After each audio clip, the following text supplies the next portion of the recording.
এই আওয়ামী লীগ কিন্তু জিয়াউর রহমানের সময় নিষিদ্ধ দল ছিল।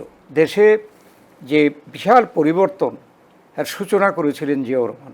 স্বাধীনতার পরে যারা ক্ষমতায় ছিল সেই গণতন্ত্রকেই প্রথম হত্যা করে বাকশাল প্রতিষ্ঠা করেছিল। বাকশাল থেকে তারপর আপনি যেমন বলছেন না, আমি বাংলাদেশী আসছি, জাতীয়তাবাদ আসছি এখানেই তো আসছি যে মূল আমাদের মুক্তিযুদ্ধের যে চেতনা এবং প্রত্যাশা ছিল দেশে গণতান্ত্রিক সকল ব্যবস্থায় গণতান্ত্রিক ব্যবস্থা চালু হবে, সেখানে স্বাধীনতার পরে যারা ক্ষমতায় ছিল সেই গণতন্ত্রকেই প্রথম হত্যা করে বাকশাল প্রতিষ্ঠা করেছিল। ওই সংবিধানে জিয়াউর রহমান পরিবর্তন করে বাকশালকে বাতিল করে দিয়ে বহুদলীয় গণতন্ত্র প্রতিষ্ঠা করেছিলেন। এই আওয়ামী লীগ কিন্তু জিয়াউর রহমানের সময় নিষিদ্ধ দল ছিল।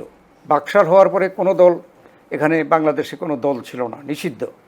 সেখানে জিয়াউর রহমান সকল দলকে আমন্ত্রণ জানিয়ে এখানে নতুন করে নিবন্ধন দেন এবং এই আওয়ামী লীগে কিন্তু জিয়াউর রহমানের সময় পুনঃপ্রতিষ্ঠিত।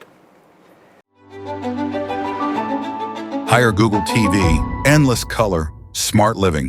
এবং শেখ হাসিনা, যিনি এই 14 বছর যাবৎ স্বৈরাচার একনায়কত্ব এদেশে পরিচালনা করে এত দুর্নাম করেছে এবং এদেশের জনগণ তার বিরুদ্ধে এই ধরনের গণ আন্দোলন করে তাকে পদত্যাগে বাধ্য করেছে এবং দেশ থেকে পলায়ন করেছে, তাকেও কিন্তু জিয়াউর রহমান সাহেব দেশে আসার সুযোগ করে দিয়েছিল।